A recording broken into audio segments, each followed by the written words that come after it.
Olá, beleza pessoal? Sejam bem-vindos a mais um vídeo aqui no canal R Filho Autos. Então hoje eu vou mostrar aqui um vídeo rápido sobre a ponte H, né? Sobre essa nova configuração aqui da ponte H mais antiga, né? Então mais à frente eu vou mostrar um vídeo com os testes desse inversor.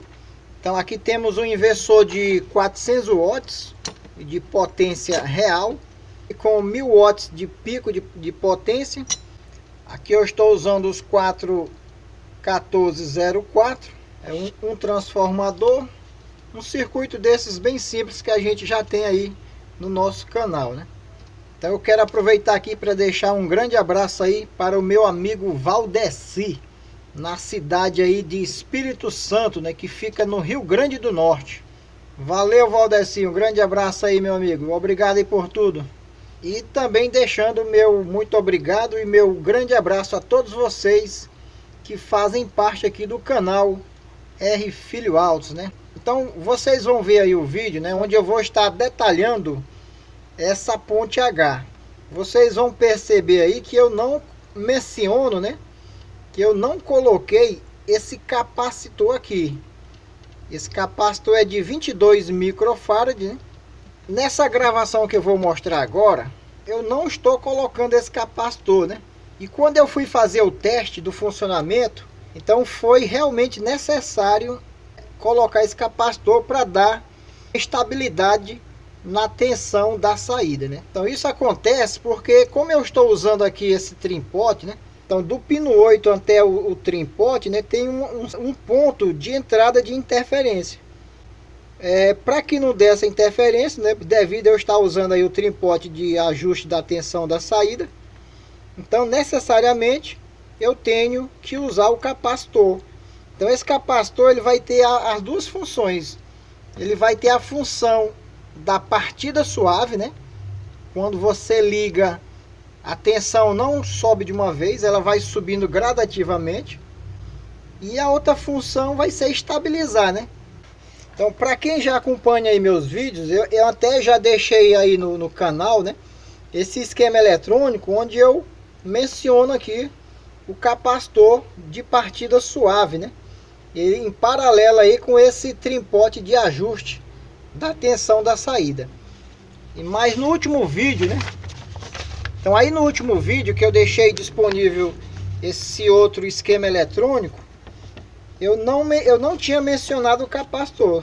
Estava apenas esse trim-pot de 100K. Então, agora nesse vídeo de hoje, eu já vou deixar esse esquema para download com essa atualização. Tem que colocar realmente o capacitor aqui, porque eu estou usando aqui o trim-pot de 100K, né? Essa daqui é uma placa de 10 por 20. Eu fiz aqui esse layout, esse desenho. Então eu vou compartilhar aqui com vocês com bem detalhes. E eu gostei bastante dessa disposição dos componentes. Aqui eu consegui uma simetria dos componentes, ficando assim bem mais fácil na hora de fazer a montagem, né? Aqui os componentes estão apenas encaixados, né? Eu vou retirar de um por um para a gente analisar aqui o posicionamento e a referência do componente, né? Esse projeto pode ser tanto para 220 volts como para 127 volts, né? Aqui na entrada eu tenho os dois capacitores que estão em série, né, retirados de fontes chaveadas. Então aqui o negativo, né, para essa parte aqui de baixo, né? Então aqui entra os dois capacitores, né? Então o cabo positivo, né, positivo, e aqui o cabo negativo, né? Aqui é um cabo de 2,5 milímetros. Esse cabo aqui é usado em sistema de som. Então é um cabo bem flexível, né? Muito bom de se trabalhar com ele. Aqui estão os dois cabos que vai para a tomada de saída, né? Aqui é o ponto onde eu interliguei os cabos, né? Como esse projeto aqui é para 1000 watts, eu estou usando aqui um cabo de 1,5 milímetros. Esses dois MOSFETs são de um canal e esses outros dois são do outro canal, né? Então aqui é o MOSFET da parte de cima e o MOSFET da parte de baixo. o MOSFET da parte de cima e o MOSFET da parte de baixo. Então veja que o source desse MOSFET, ele tem aqui um jumper, né, que interliga com o source do outro MOSFET aqui. Então os dois MOSFETs da parte de baixo, né.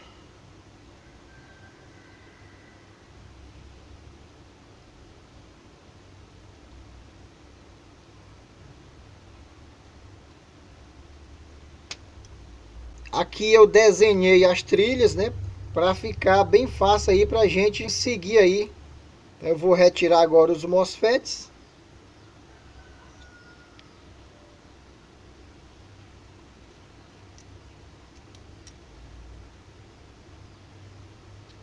Lembrando aí que eu coloco a face dele voltada para esse lado, porque fica bem mais fácil fazer a manutenção, né?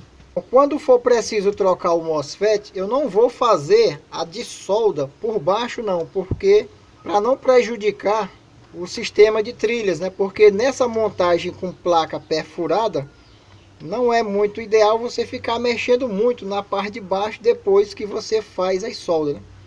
Quando eu preciso substituir o MOSFET, eu venho aqui com um alicate, né? Eu corto aqui os terminais. Então eu vou apenas soldar novamente o outro MOSFET aqui nos terminais. Então, lembrando que nesse caso tem que ser uma solda bem cirúrgica, né? Tem que ser um serviço rápido e eficiente, para você não ficar aquecendo demais aqui os pinos, para não prejudicar a solda na parte de baixo, né? Então esse vídeo aqui, como eu falei, é um vídeo bem rápido, é só mesmo que eu quero mostrar aqui a disposição desses componentes. Então nos vídeos anteriores você vai ver bem mais detalhes aí em relação a essa ponte H, né? Aqui ó, eu estou usando dois resistores de porcelana, né? E aqui um de 10K, somando aqui com um de 2K2. Cada um é de 5 watts, mas eu posso usar também aqui apenas um resistor de 12K. No meu caso aqui, a minha entrada aqui vai ficar na faixa de 250 volts. Por isso que eu estou usando aqui 12K. Então se eu for fazer essa ponte H para 127 volts, então basta eu usar um resistor de 7K, né? De 5 watts, 7K. Então aqui, se a minha entrada, né, estiver na faixa aí dos 300 volts, o resistor que eu vou usar aqui vai ser de 16K, também de 5 watts, né? Se por acaso a minha entrada aqui for na faixa aí dos 380 volts, o resistor que eu vou usar será de 20K, também de 5 watts. Eu também posso usar aqui um resistor de fio, desde que seja da mesma potência, né? Então aqui ó, o 13005, né? Então aqui ele ficou na mesma fila aqui do outro, ó, 13005, ó.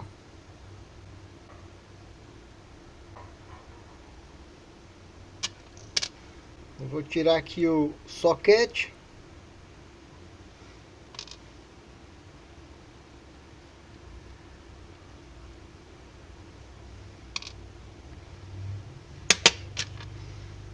Ó, o 13005, né? Aqui é a base, aqui é o coletor e aqui é o emissor. Veja que o emissor ele pega carona aqui no negativo. Ó, que vem aqui para baixo, o negativo. Aqui é o trimpote de 100K que fica do pino 8 para o negativo. Ó. 104, né? Tripote de 100K. O emissor ele vem aqui, né? Já vem aqui para o negativo. E o outro transistor também, ó. Base, coletor, emissor, né? O emissor que vai para o negativo. Então aqui é o diodo Zener 1N5352. Então ele é um diodo de 15 volts e 5 watts de potência. Então aqui eu vou ter 15 volts, né? Por isso que eu coloquei esse capacitor de 1000 por 25 volts, né? Porque aqui eu vou ter uma tensão de 15 volts. Então veja aqui o caminho do positivo aqui, dos 15 volts, ó. Capacitor, né? Que vai para esse diodo aqui, né? Então ela vem por aqui. Aí é que ela vem aqui para os pinos 13, o pino 15, né? Vai para o outro diodo, e vem aqui para os dois capacitores. Então aqui no esquema eletrônico tem apenas esses dois capacitores, o de 100 nanofarad e o de 1000 microfarad, né? Mas aqui então desse lado de cá eu deixei apenas o de 1000 e desse outro lado eu deixei um de 220, né? Porque como o caminho aqui é muito longo, né? Eu fiz esse reforço, usei aqui um capacitor de 220 microfarad por 25 volts, né? Paralelo com ele, eu coloquei aqui o capacitor de 100 nanofarad, um capacitor cerâmico. O outro capacitor cerâmico é o que vai aqui do pino 9 que vem para o negativo, né? Também um capacitor de 100 nanofarad. Então esse resistor aqui maior é um resistor de 5 watts. No esquema eletrônico eu mostro um resistor de 0,22 ohms. Esse que eu estou usando aqui, ele vai ser de 0,27 ohms, né? Olha aqui, ó, vermelho, violeta e prata.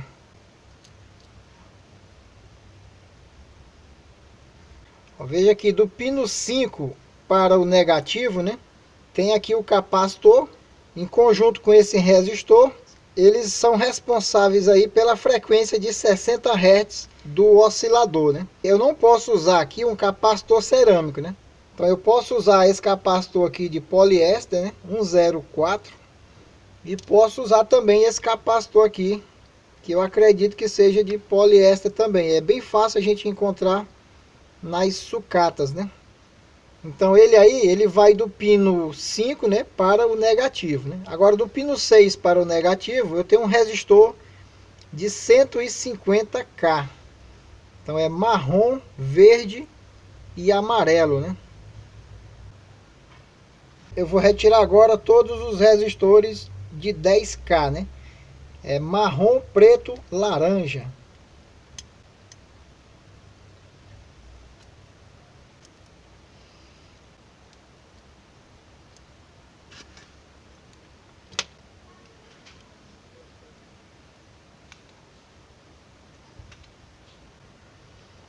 Agora eu vou retirar os dois resistores de 4,7K. Então é amarelo, violeta, vermelho.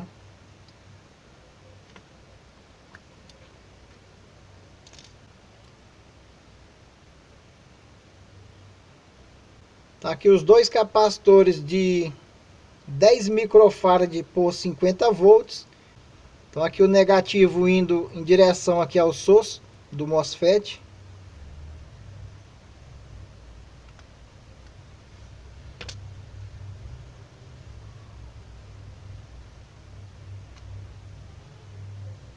Esse diodo aqui é o 1N4007. 1N4007.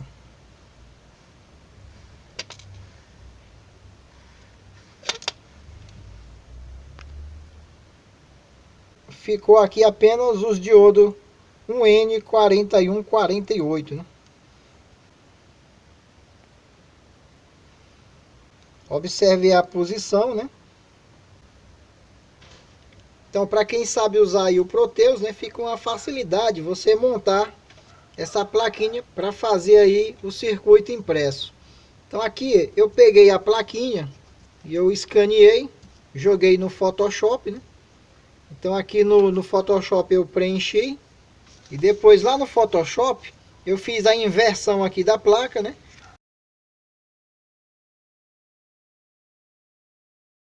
Então se eu quisesse usar essa placa de fenolite, né? Então eu teria que imprimir esse layout aqui, né? Eu teria que imprimir num papel fotográfico, transferir ela aqui para o cobre, né?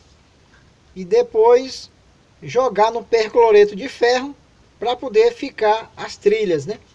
Então se eu fosse usar essa placa, eu teria que usar a imagem invertida, né? Isso aqui é o que iria ficar por baixo aqui, né? Quando eu virasse assim, né? Que iria ficar nesse sentido aqui, né? Então essa parte aqui que eu fiz em cima é apenas uma orientação, né? mas essas trilhas vai ficar na verdade aqui por baixo, né? No meu caso aqui eu vou fazer a trilha através de solda, né? Vou deixar o arquivo aí também do Photoshop, né? Vou deixar essas fotos também aí para você. E lá no Photoshop você consegue imprimir no tamanho real, né? E sempre lembrando aí aonde vai passar a corrente mais elevada, né? Tem que reforçar bem aqui as trilhas, né? Então essas mais grossas aqui é onde vai passar a corrente mais elevada, né? Então eu sempre começo montando primeiro os componentes menores, né? Resistores, os diodos, os que são mais difíceis, né? Para a gente encaixar e fazer a solda. Então eu começo por eles, depois é que eu vou soldando os maiores, né? Então todos os componentes menores já estão aqui soldados aqui na placa, né? Então aqui para aparar o excesso dos terminais, né? Eu uso aqui o Uniex, né? Cortador de unhas. Ele é muito bom para aparar aqui os terminais. Eu uso aqui o ferro de solda de 60 para fazer as soldas mais pesadas, né? E eu uso um de 40 watts para fazer essas trilhas mais finas, né? Então sempre quando eu vou soldar semicondutores, né? Eu sempre deixo aqui o aterramento aqui no meu ferro de solda, né? Porque ele tem um vazamento de tensão elétrica, então é sempre bom você aterrar aqui o ferro de solda. Certo, então aqui nos MOSFETs, quando eu faço aqui a soldagem aqui dos terminais, né? Então, ó, esse daqui, por exemplo, né? Então aqui, primeiro eu dobro os pinos, né? Ó, sempre o gate, eu dobro o gate para esse lado, né? Então o dreno eu dobro para cima, né? E o source também eu dobro aqui para cima, né? Então isso é para poder, ó, ficar aqui bem fixado mesmo a solda na placa, né? Para substituir o MOSFET eu apenas vou cortar aqui os terminais e soldar outro. Porque quando estiver soldado aqui, né? E eu aquecer demais os pinos aqui em cima, então aqui embaixo não vai acontecer nada. Por quê? Porque ele está bem seguro aqui na placa, né? Então aqui a montagem já está toda concluída.